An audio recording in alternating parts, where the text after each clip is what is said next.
ቀነኒ የቤተሰብ አባል ቀነኒ ቤት ውስጥ መገደሏንና ሊበን ወንድሟ ላይ ዛቻ እየደረሰ ጨንቆኛል ጋይስ ማታ መጥቼ ባለቅስ ቀይ ወይን አቅርቤ ቀይ አበባ ነስንሼ ቀይ መብራት አብርቼ ሲመጣ ጅን እንደዚህ እንዲህ ብሎ ስሙ ብሌን ወርቁ አይተነው ይባላል። ለቤቱ አልጋ ውጭ ቀጋ ይባላል። እግዚአብሔር ምስክሬ ነው። ሰላም ቤተሰብ እንዴት ናችሁ? ያለው ክብር ይስፋ ጆሴፍ ነኝ። እንደተለመደው በአዳዲስ በወቅቴና በአነጋጋሪ ቪዲዮዎች ተመልሼላችሁ መጥቻለሁ። ከእናንተ የሚጠበቀው እስከዚህ ቪዲዮ መጨረሻ አብራችሁ መቆየትና ለዚህ ቻናል ደግሞ አዲስ ከሆናችሁ ላይክ በማድረግ ሼር በማድረግ ሰብስክራይብ በማድረግ የዚህ ቻናል ቤተሰብ መሆኑ በተለይ አዲስ ሆናችሁ ሰብስክራይብ ሳታደርጉ የምታዩ ሰብስክራይብ አድርጉ። አንድ የሁለት ሰከንድ ስራ ነች፣ ቀላለች። አንድ ሰብስክራይብ አድርጉ። ሀሳብ አስተያየት ካላችሁ ኮሜንት ላይ ማስቀመጥ እንዳይረሳ። ማንኛውንም አስተያየት ለመቀበል ዝግጁ ነኝ። ወደ ቪዲዮ ከመሄዳችን በፊት ደግሞ ይህን ቪዲዮ በላይክ እንጀምረው። አንዴ ላይክ አድርጉት፣ ለሌላ ሰው እንዲደርስ ስለሚረዳኝ ላይክ አድርጋችሁ ጀምሩ። ወደ ዛሬ ቪዲዮ እንሂድ። ዳኒ ወይም የብሌን ወርቁ የወርቁ አይተነው ልጅ ይባላል። ባይ ዘ ዌይ ዳን ሲረዳ ደስ ይለኛል፣ ለድሃ ሲሰጥ ደስ ይለኛል። ልክ ለቤቱ አልጋ ለውጭ ቀጋ ይባላል። እግዚአብሔር ምስክሬ ነው። ዛሬ ምላችሁ አንዳችም ነገር አይጸጸተኝም። በጣም ብዙዎቻችሁ የወርቁ አይተነው ልጅ አትመስይም፣ ለምን እንዴት አይፎን እንኳን የለሽም ላላችሁኝ አድናቂዎቼ ልንገራችሁ፣ እኔ መልኬ እንጂ ተግባሬም ህይወቴም እንደዛ አይደለም። እግዚአብሔር አሁኑኑ እለቀዋለሁ። ምንም ነገር ከዚህ በኋላ አይጸጽተኝም። ብሌን ወርቁ አይተነው ይባላል። የአርቲስት የመሰሉ ፋንታውን ልጅና የወርቁ አይተነው ልጅ ነኝ። ኦኬ፣ እንኳን ደህና መጣሽ ለማለት እወዳለሁ። ሰሞኑን የወጣ ቪዲዮ አለ በሶሻል ሚዲያ ላይ እያየነው ያለ ነውና እስቲ ስለሱ አንዳንድ ነገሮችን እንድትይን እንፈልጋለን። የሚገርምህ እሱ አጋጣሚ እንዴት ነው መሰለህ፣ አዲስ ቪዲዮ አይደለም። ከዛሬ 3 ዓመት በፊት የነበረ ቪዲዮ ነው። ያ ማለት እርግጠኛ ስፔሲፊካሊ ቀኑን በደንብ ባላውቀውም አባቴ ከአገር የወጣበት አጋጣሚ ላይ የተለቀቀ ቪዲዮ ነበረ። ያው የኢትዮጵያ ሕዝብ ሆነ አባቴ ሆነ ቤተሰቦቼ በእንደዚህ አይነት አጋጣሚ በእንደዚህ አይነት ሁኔታ ስለተዋወቁኝ በጣም አዝናለሁ፣ ያሳዝነኛል። ያለፈ ታሪክ ነው። አሁን ላይ እንደገና መጥቶ ሳየው ደግሞ ሞር እኔንም ያመኛል።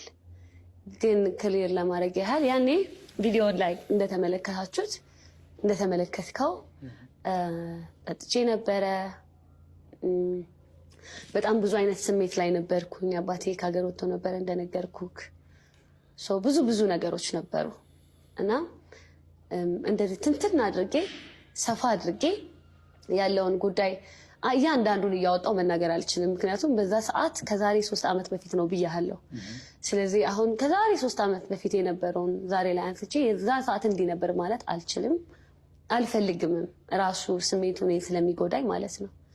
ነገር ግን የዛሬ 3 ዓመት ቪዲዮ ነበር። አዎ ቪዲዮ ከተለቀቀ 3 ዓመት በፊት ነው ብለሽኛል እና በምን አይነት አጋጣሚ ነው ቪዲዮ ሊወጣ የቻለው? ኦኬ ቪዲዮ የወጣው እንደነገርኩህ ሳነሳው እኔን ያመኛል ብያለሁ። እኔ በጣም ነው የምረበሸው። ነገር ግን ግልጽ ማድረግ ስላለብኝ ላድርግልህ። ቪዲዮ የተለቀቀው በኔ የቲክቶክ አካውንት ነው። ራሴን እየቀረስኩ ምናምን ማለት ነው። እንደነገርኩህ ያው መጠጥ ላይ ጠጥቼ ነበረ ከዛሬ 3 ዓመት በፊት። እቺ ብሌን አይደለሁም እኔ ሌላ ሰው ነኝ። አሁን ሌላ ሰው ነኝ፣ ያኔ ሌላ ሰው ነበርኩ። በራሴ የቲክቶክ አካውንት ነው ያጋራሁትኝ። ከራሴ የቲክቶክ አካውንት ላይም ራሴ ነኝ የደለትኩትኝ ያጠፋሁትኝ ማለት ነው። ነገር ግን ያው በጊዜው ሪከርድ አድርገው ያስቀመጡት ሰዎች ነበሩ። በሚገርም ሁኔታ ይህን ቪዲዮ ከመልቀቃቸው በፊት ቲክቶክ ላይ ኢንቦክስ ላይ ይጽፉልኝ ነበር፣ ያስፈራሩኝ ነበረ። እንዳያችሁት ነው ልጁ ነኝ ብላ መታለች። ያው ይሄ ነገር እውነት ከሆነ ለሰው እንዲያረገ ለሷ ምንም የማያረግ ከሆነ እኔ ትክክል ነው ብዬ አላስብም። ያው ከሱ ምን ሰማ ይሆናል እውነተኛ መረጃ ከሆነም አንዷለም ጎሳ ለማ እያለ ሲጠራው የነበረው የቀነኒ የቤተሰብ አባል ቀነኒ ቤት ውስጥ መገደሏንና ሊበን ወንድሟ ላይ ዛቻ እየደረሰበት እንደሆነ ተናገረ።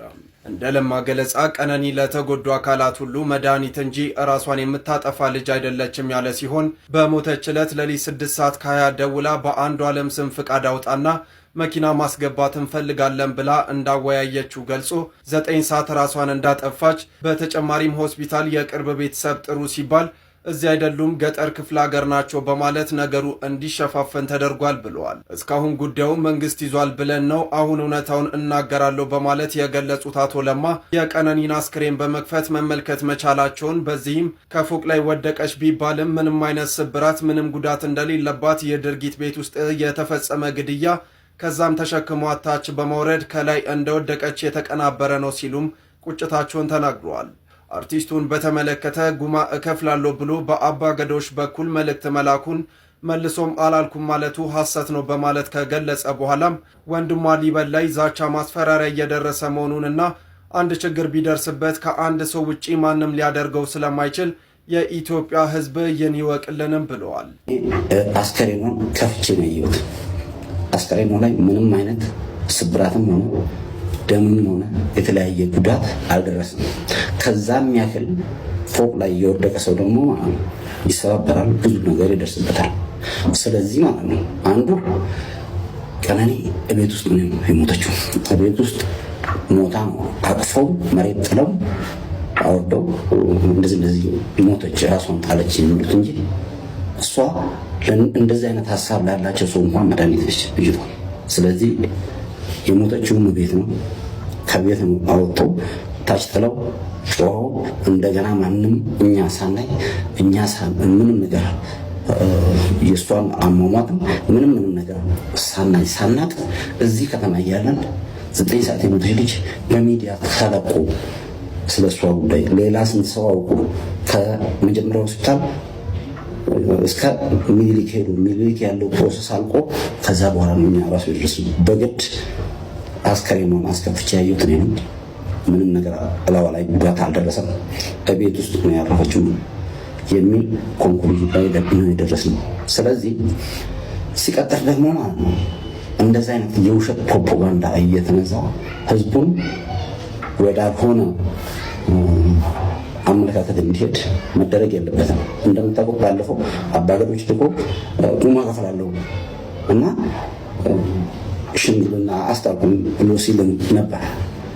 ያልገደለበትን ቁማ የሚከፍልበት ነገር የለም። እንደዛ ያለው አባገዶች ምቶኛን ቤተሰብ ነፋዘርኛ እንደዛ ካሉ በኋላ አሁን ግን ሚዲያ ላይ ወጥቶ አላልኩም ብሎ ዋሸ ማለት ነው። ይሄም ህዝብን የመረበሪያ ያክል የሚታይ ነው።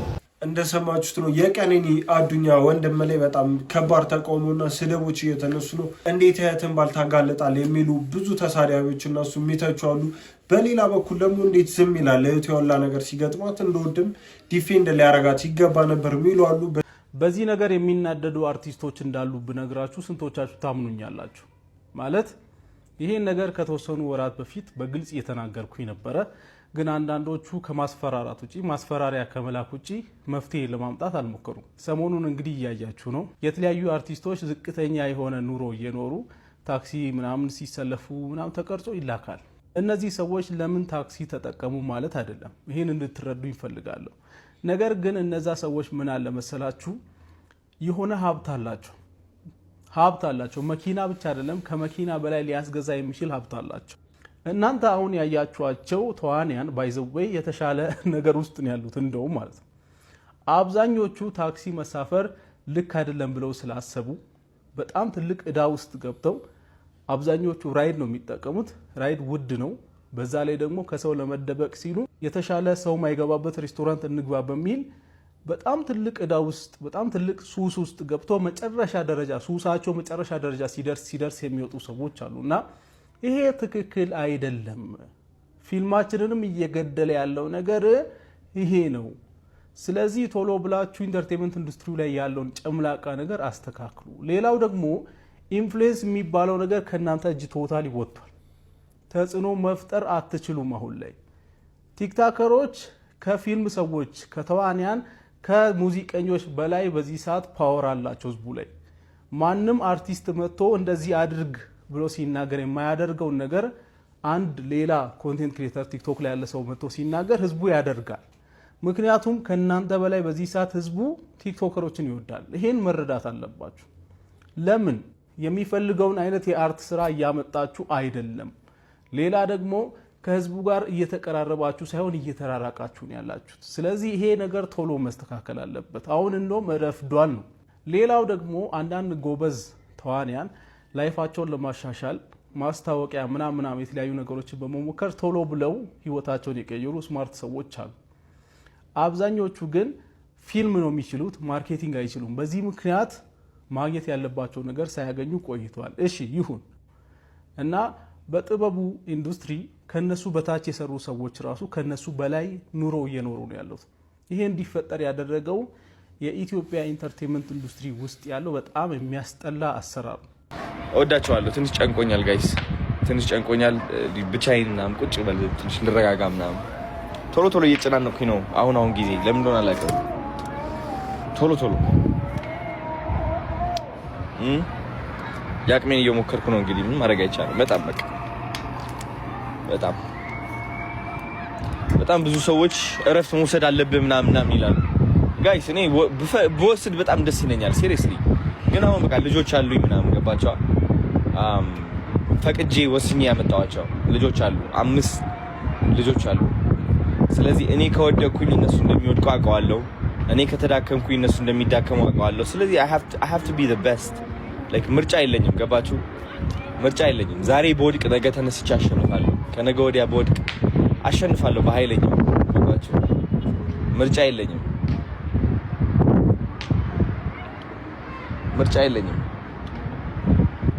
ቀጥ ማለት ግዴታዬ ነው። ደረቴን ነፍቼ ለራሴ መቆም ግዴታዬ ነው። ቢካዝ ለራሴ ስቆም ለነዛ ልጆችም እቆምላቸዋለሁ። የሚገርም ህይወት እሰጣቸዋለሁ ማለት ነው።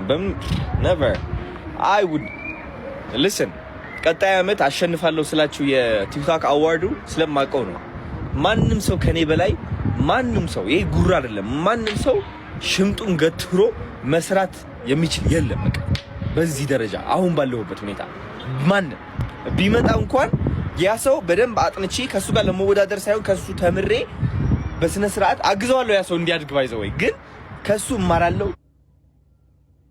እኔ በቃ በጣም ለመማር ዝግጁ ነኝ፣ ለማሸነፍ ዝግጁ ነኝ። በቃ በራሴ ኮራለሁ፣ ራሴን አደንቃለሁ።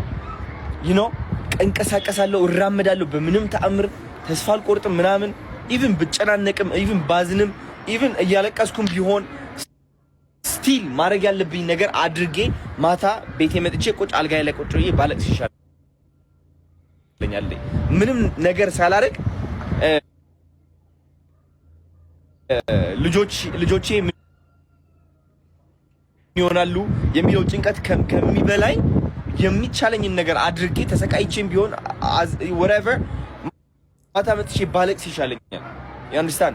ቀይ ወይን አቅርቤ ቀይ አበባ ነስንሼ ቀይ መብራት አብርቼ እቤቴ ስጠራው በቃ እርሜ እስቲ እንደሰው ለሮማንቲክ አልኖርም ብዬ ነው። ገባሽ? ከዛ ሲገባ ከመግባቱ ፊት ደወለልኝ። የኔ ቤት መብራት እግርን በረገጥኩ ቁጥር እየበራ ይመጣል። ልክ ሲደርስ ብርት ይላል መብራቱ ሲል እኔና እኔ ቁጭ ብያለሁ። የእውነት ነው ጽዮን እየሆነሽ እኔ ቁጭ ብያለሁ። እኔ ሲመጣ እጄን እንደዚህ እንዲህ ብሎ ስሞ እንደ ንግስት ጣይቱ ነው የምመስለው። በነገራችን ላይ ያለታይ ነበር ነኝ አሁንም ነኝ በነገራችን ላይ እና እኔ ቁጭ ብያለሁ። እንደዚህ አያ አበባውን ይሄንንም አየ። እንደገና በመጣበት መብራት ተመልሶ ሲሄድ ወደ መጸዳጃው ምናምን ይወስደዋል። ሽንት ቤትም ሲያይ አበባ ተነስንሷል። አበባ ግማሹን እኮ ለቃቅሜ ነው ሰመር ስለነበር ግማሹን እኮ ገዝቼ ባልበላ እንጀቴ እንግዲህ እንዳለ በቃ እንዳለ ሽንት ቤት። ከዛ ተመለሰና ቁጭ አለ ሶፋ ላይ። ሰላምም አላለኝ፣ አልጨበጠኝ፣ አልሳመኝ። እኔ ደግሞ እንዲህ ብዬ ተቀመጥኩ። ዳንኪዬ የምመስለው ዳንኪዬ መስዬ እንደዚህ ብዬ ተቀመጥኩ። እውነት ልትናከስ የተዘጋጀች ዳንኪዬ የምመስለው እንደዚህ ብዬ ቁጭ አልኩ። አቀማመጤን ሳስበው ዘድሮ ከዛ እጄም እንደዛው ነው። እኔም ዝም ብዬ አየሁት። ሶፋ ላይ ቁጭ አለ። እኔ ምለሽ ሄደን አለኝ። ወይዬ ይሱ ስለው ነገ ስራ የለሽም አለኝ። ለምን አልከኝ ስለው ማን ያጸዳልሻል ይሉና አይለኝም። ማን ያጸዳልሻል አለኝ። ማንም ያጸዳልሽ ይሉላ ነገ ስራ የለሽም አይለኝም። ምኑን ስለው ይሄው ላይ ነሰነሽው ማንም ያጸዳልሽ ነገ ስራ የለሽም እንዳይለኝ። ተቃጠልክ፣ ነደድክ። ይሄ ያቀረብኩትን አርስቶማ አይበላትም አልኩኝ። ይሄ ወይንማ አይጠጣትም አልኩኝና ትንሽ ቁጭ አልኩኝና በፎን ደወሉልኝ ከስራ ነገ ስራ አለብኝ ልጄም ደግሞ መተኛ ከፈልጓል ውጣልኝ በቃ ልጄ እኮ ቤት የለም እኮ ያለታ የለም እኮ ከጓደኞቹ ጋር ያደረ ወጥቶ ነበር ከዛ ወጣለ ራሴ ስጓን እንደዚህ እየወጋው ዶሮን እየወጋው በላውኝና ወይኑን ለብቻ ጠጥቼ ሰክሬ አደርኩ በኔ ወይ በንዴት አስክረው እንደገና የኔ ወይ ሊጠጣ እኔ ገዝቼ እግዚአብሔር ዩ ቲንክ ሶ ይሁት ልፌ ሰክሬ ጠርሙሱ እዛ የዶሮ አጥንት እዚህ እኔ ዝጋ ከነቀዩ ልብስ ተገለባብጠን ተገኘን ከዛ በኋላ የት ነው ያገኘሁት ከአንድ 6 ወር ምናምን በኋላ ከዘቢባ ጋር የኔ ፍቅር ሲባል ከገላስ ተስማምቷል ተበርተሸልሞ እንዴት አምሮብሻል ያገርልሽ ደግሞ ምን ነበር ቀሚስሽን ሰፊውን ባረኝ ስመትር ስደጋን ወገብሽ ላይ ብገኝ ጆደላይ በለጠኝ ጆደላይ ጄናል ሰጥኝ ጆደላይ በለጠኝ ጆደላይ ጄናል ሰጥኝ ጆደላይ በለጠኝ ጆደላይ ጄናል ሰጥኝ ጆደላይ በለጠኝ ጆደላይ ጄናል ሰጥኝ أنا مصيبة بشارع اللفان أنا مصيبة لقيت بالصدفة بشارع اللفان أنا مصيبة بشارع اللفة والله ما بنسى أنا مصيبة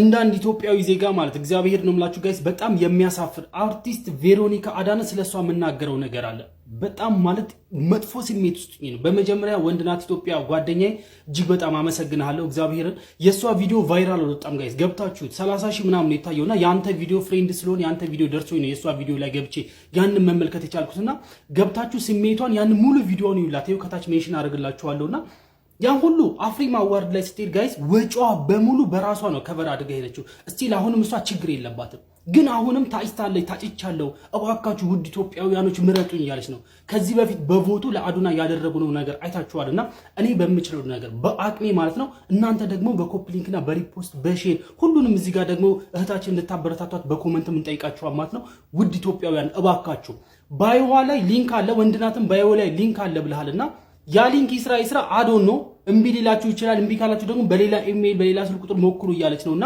እሷ ግን ያለችው ቪዲዮዎች ላይ ኢንስታግራም ላይ ነው አለ ያለችውና መልእክት በውስጥ አስቀምጬላታለሁና ያ መልእክት እንግዲህ ከደረሳት ምናልባት እንግዲህ አንዳንድ መረጃዎች በግልጽ ያው እንድታስረዳኝና ለእናንተም ይዤላችሁ መመለስ ይሆናል ማለት ነው እባካችሁ ኢትዮጵያውያኖች አሁንም የኢትዮጵያን ባንዲራ ነው የለበሰችው አያችሁት የኢትዮጵያን ባንዲራ ለብሳ ሀገራችን ኢትዮጵያ ነው ኢትዮጵያ ብላ ያስተዋወቀችልን አይደል ስለዚህኛም ልንተባበራት ልናግዛት ያስፈልጋል ማለት ነው እባካችሁ ትብብራችሁን አንድ ያሳዩ ቬሮኒካን ምን እንዳረኳት አላውቅም ግን ወቅሰኛለች የምትለውን ሰምተን እንመለስ ዛሬ የመጣሁት ለመውቀስ ነው በጣም ከልብ ይቅርታ ጠይቃለሁ ይሄን በማለቴ ግን አዳምጡኝ እስከመጨረሻው የመጀመሪያው ነገር ቴንኪው ከወቀሳው በፊት ቴንኪው ማለት ፈልጋለሁ ዚኮማ ዋርድ ላይ ቮት ስላደረጋችሁኝ ከልብ አመሰግናለሁ ወቀሳው ለኔ ብቻ አይደለም ስልክ ላላችሁ እንዲሁም ደግሞ ባንዲራችን ሲውለበለብ ስማችን ሲጠራ ለምትወዱ በሙላ ነው ስለዚህ ከዚህ በፊት በዚህ ኮማ አዋርድ እንዳደረግነው ሁሉ አሁን ደግሞ በአፍሪማ አዋርድ የምንችለውን አድርገን ቬሮኒካ እንድታሸንፍ ሀገራችንም ከፍ ብላ እንድትጠራ የምንችለውን እናደርጋለን በዚህ ደግሞ ተማመንባችኋለሁ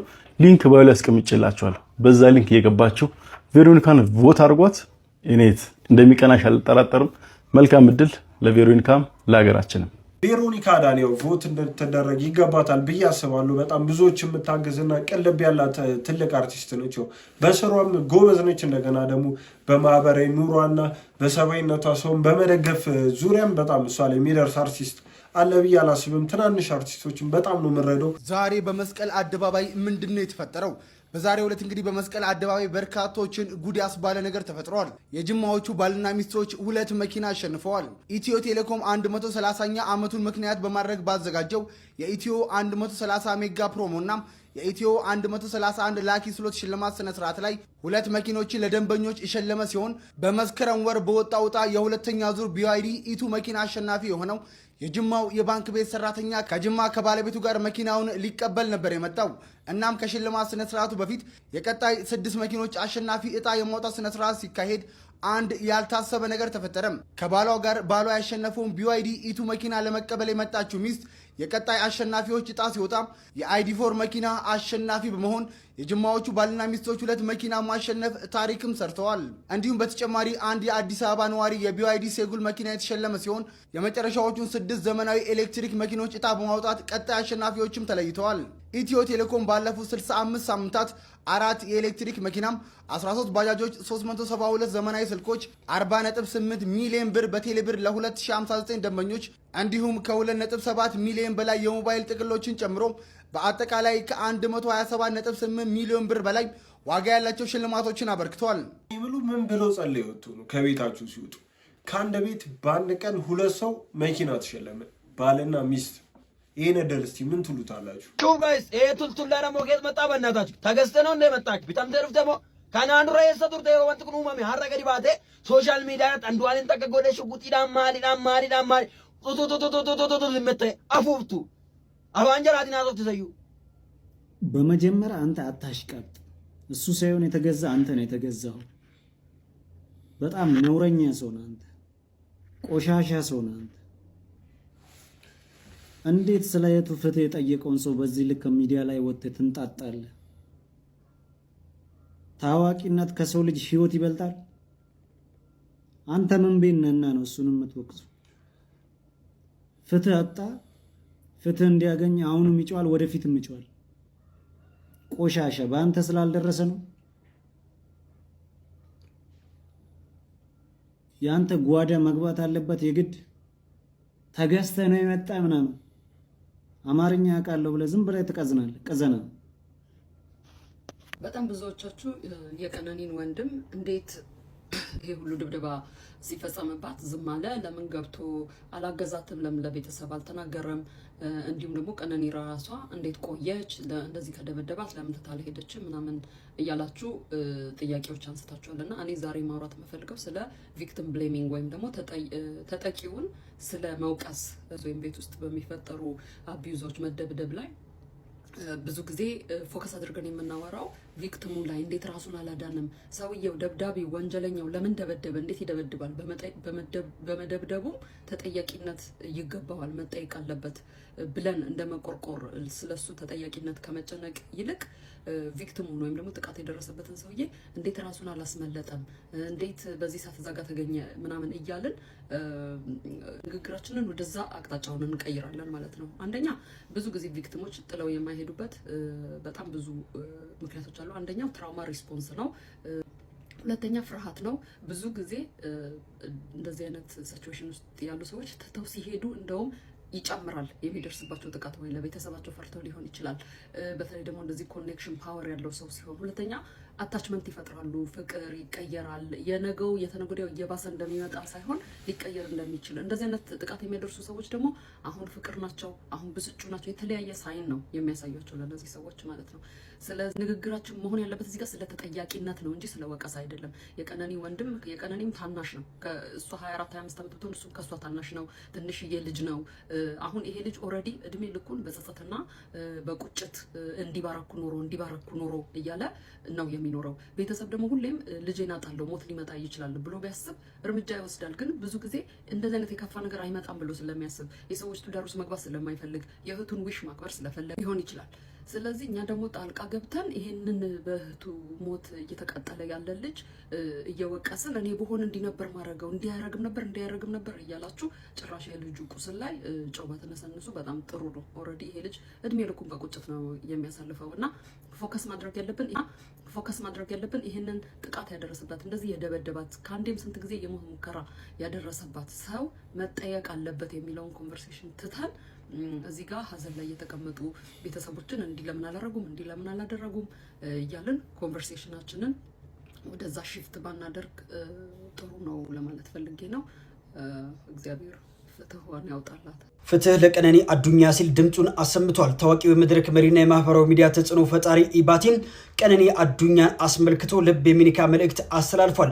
ኢባቲ የቀነኒን የቅርብ ፎቶዎች በማጣመር ባሰፈረው ጽሁፍ ታዲያ ሁሉም ሴቶች ከጥቃት ነፃ ሆነው መኖር እንዳለባቸው አሳስቧል። እኔ የጥቃት ተቃዋሚ ነኝ፣ በዚህ ውስጥ ስላለፍሽ አዝኛለሁ። ሴቶቻችን ይህንን መጽናት እንደሌለባቸው እናስተምር በማለት ዶክተር ኢባቲ የጥቃት ሰለባ ለሆኑ ሴቶች በሙሉ ድምጹን ከፍ አድርጎ ተናግሯል። ለተጨማሪ አዳዲስ መረጃዎች የፕላስ ምልክቷ በመንካት ፎሎ በማድረግ ቤተሰቡ አንዲት ሴትን እንደዚህ ሁኔታ የሞተችን ፍቷን ለመደበቅ መሞከር ማለት በጣም ሴጣንነት ነው ብዬ ማስበው።